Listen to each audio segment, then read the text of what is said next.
Mirabantsika rehetra amin'ity cours tutorial introduction ity. Ohatr'izao zany efa misokatra ny Photoshop.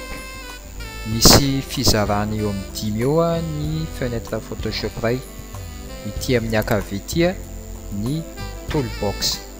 Ireo outils rehetra, tool moa zany dikany hoe outils.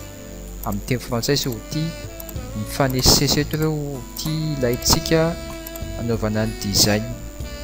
Misy ihany koa ito ambony ito, izany hoe mba tsy hampetsiketsika an'ity toolbox ity ilaina fotsiny double cliquer eny dia efa mifixe tsara izy zay. Etsy ambony kosa ity ny paramètres, izany hoe setting box. Raha miklik iray amin'ireto outils reto isika dia mipoitra avokoa ireo paramètres mifanaraka aminy, na io move tool, marquee, lasso sy ny sisa rehetra.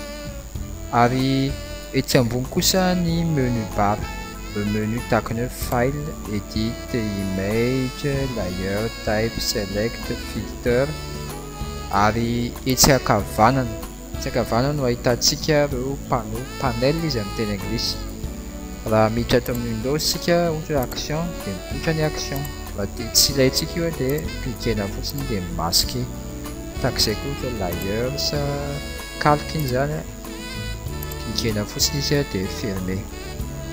Toy izao raha misy tony flèche kely anankiroa tony cliquenao dia mais développer koa les fenêtres. Raha averina cliquena izy dia réduit.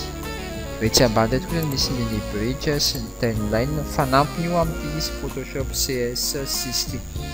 Ary farany partie ampovoany ity kosa ilay antsoina hoe work area, izany hoe zone de travail.